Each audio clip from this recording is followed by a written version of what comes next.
আসসালামু আলাইকুম। আমি আজকে একটু লইট্টা মাছ রান্না করতেছি। লইট্টা মাছ সবাই পছন্দ করেন। আমি ভুনা করব।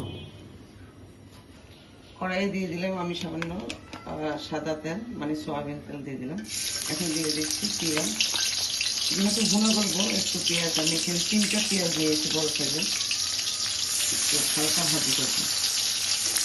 এটা আমি দিয়ে দিচ্ছি হাফ চা চামচ হলুদের গুঁড়া। যেহেতু মাছ এখানে আমি নিয়েছি, হাফ কেজি বেছিয়ে নিয়ে শুধু আমার জন্য রান্না করতেছি। আর দিয়ে দিলাম 1 চা চামচ মরিচের গুঁড়ো। আর জিরার গুঁড়ো দিয়ে দিচ্ছি হাফ চা চামচ। তাহলে একটু মাছটাতে একটু ভালো একটু টেস্ট আসবে, তাই হালকা অল্প একটু জিরার গুঁড়ো দিয়ে দিলাম। সামান্য পানি দিয়ে মশলাটা একটু কষাবো।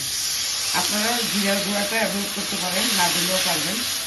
আমি দিয়েছি মাছটাতে একটু ভালো একটু টেস্ট আসবে। জিরার গুঁড়াটা আমি অনেক সময় দেই না, আজকে একটু দিলাম জিরার গুঁড়ো। দিয়ে দিলাম কিছু রসুন কুচি।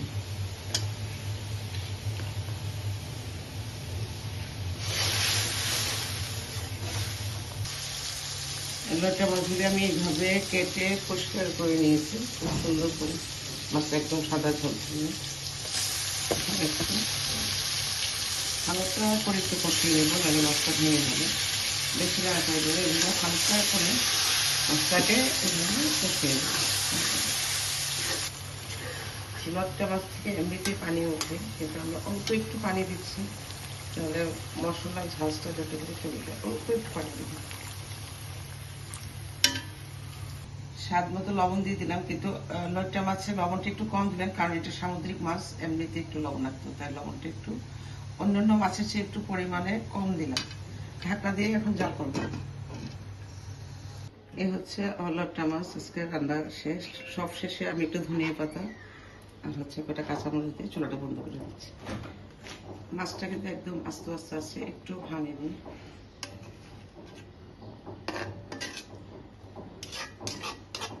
এভাবে একবার রান্না করে খেয়ে দেখবেন, আশা রাখি আপনাদের ভালো লাগবে।